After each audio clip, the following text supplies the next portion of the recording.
Hvala lepa. Naprej gremo z gospod Petro Šeme, ki je energetska upravljavka v Mestni občini Ljubljana. Oni imajo pa že precej izkušenj na področju prenov, ki so morda bolj energetske, ampak so v zadnjem času postale tudi statične, potresne, se pravi tudi z vidika kulturne dediščine, in bi prosil za to predstavitev, kaj se je v zadnjih 5 letih približno zgodilo v Ljubljani. Lep pozdrav tudi z moje strani. Jaz bom pa samo na kratko omenila po kakšnem principu financiranja smo mi izvedeli energetske prenove, in sicer vse se je začelo leta 2013 s projektom Elena, za katero prijavo nam je pomagal tudi Inštitut Jožef Štefan. Tam smo imeli 90% financiranje predinvesticijskih stroškov, torej dokumentacijo, storitve, svetovanja in priprava izhodišč. Na to smo v letih 2014 in 2015 pripravili osnovna izhodišča za razpis EOL. Naj še povem, EOL je pri nas delovno ime za javno-zasebno partnerstvo po principu energetskega pogodbeništva. V okviru teh razpisov mi izvajamo energetske sanacije. Leta 2015 nam je končno uspelo objaviti prvi razpis in pa potem so sledila dolgotrajna pogajanja do aprila leta 2017, ko smo podpisali prvo koncesijsko pogodbo. Sledili so na to, ker smo ugotovili, da je to ugoden način financiranja za MOL, EOL 2, 3, 4.1, torej prvi sklop, ki je bil podpisan lani, 4.2 pa je v fazi konkurenčnega dialoga.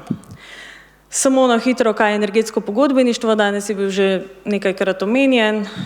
Zasebni partner v večinskem deležu investira v ukrepe energetske sanacije, ki se povrne iz prihrankov energije. Javni partner mora biti udeležen v prihrankih in pa zasebni partner zagotavlja redno in investicijsko vzdrževanje teh ukrepov. Mogoče malo glede izzivov, da začnem z izzivi. Imamo zelo malo ESCO podjetij, zadnja leta se nam pojavlja samo en ponudnik oziroma konzorcij, kar pomeni, da moramo biti pri pogajanjih zelo inovativni, da sploh dosežemo kaj pri pogajanjih.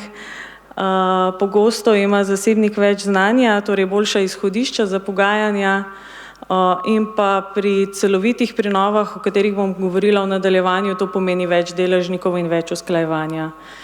Prednosti, seveda večja efektivnost, več objektov, zasebni kapital, torej sredstva so na voljo potem za druge investicije, naprimer statične sanacije, in pa tveganja investicije, izvedbe in doseganja prihrankov prevzema v celoti zasebni partner.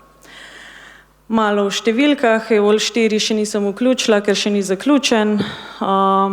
Kvadratni metri 280 tisoč dobrih, investicija dobrih 30 milijonov, 33.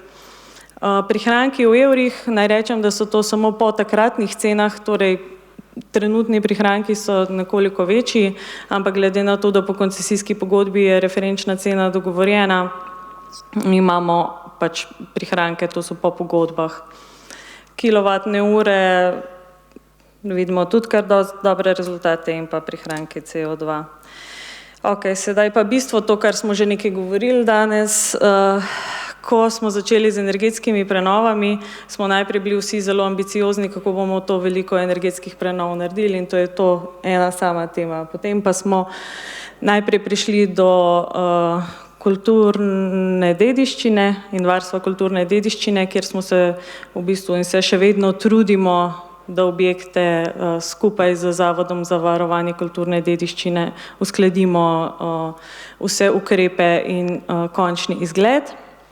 Tukaj le na sliki vidite eno tako lepo šolo, ki je bila za MOL zelo lepa, dobra lekcija.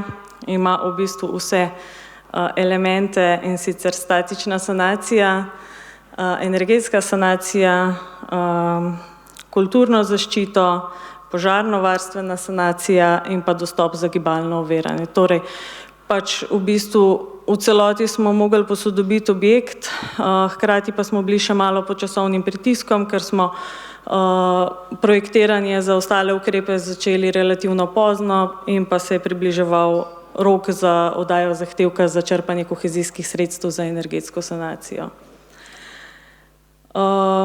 Tukaj je mogoče še en primer naselbinske dediščine, ki smo jo tudi energetsko in celovito prenovili, ohranjali izvorne materiale, tiste pač, katere se je dalo, okna so bila posledično lesena, da smo isti izgled ohranili. Investicija je bila zaradi tega nekoliko večja, ampak mislim, da izgled smo pa v bistvu ohranili tak, kakor je bil pred sanacijo. Kaj mogoče ni bilo toliko omenjeno, veliko smo govorili o statičnih sanacijah. Ne smemo pozabiti na dostop za gibalno oviranje in na požarno varstveno sanacijo, ko pač so zdaj predpisi nekoliko strožji in pa zelo pomembno je prenove inštalacij. Ko se na MOL-u lotevamo prenov, tudi energetskih prenov, so te v zadnjih letih, torej od leta 2019 dalje, celovite, kar pomeni, da pogledamo vse aspekte, poleg teh tudi sam program objekta oziroma kaj uporabnik dejansko rabi, ker na koncu koncev ne smemo pozabiti, da ti objekti se uporabljajo in da te objekte nekdo uporablja. Ok, pa financiranje. Kot sem omenila, energetska sanacija, tu imamo kar dobro razpršene vire, 51% zasebni partner, pri celovitih energetskih sanacijah imamo sredstva kohezijskega sklada, v začetku je bilo to 40%, na to se je odstotek povišal na 49%, preostala sredstva pa zagotavlja MOL. Pri novogradnjah v teh primerih pogosto črpamo sredstva ekosklada, za preostale ukrepe, torej statično, požarno varnost, gibalno oviranje, inštalacije, pa uporabljamo lastna sredstva MOL.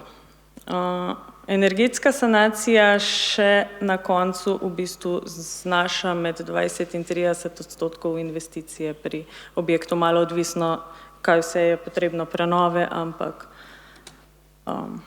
vedno znova pridemo do vprašanja, če delamo tako obsežne ukrepe, ali ne bi bilo objekta bolje porušiti in zgraditi na novo. Občasno mogoče se odločimo za tak ukrep, ampak v veliki večini pa zadevo, pa objekt prenovimo ravno zaradi trajnosti, zaradi tega, ker objekti na koncu koncev niso tako slabi in tudi ekonomska analiza na koncu običajno pokaže, da se prenova vseeno bolj splača od novogradnje. Evo, jaz sem bila kar hitra. Hvala za vašo pozornost. Hvala lepa.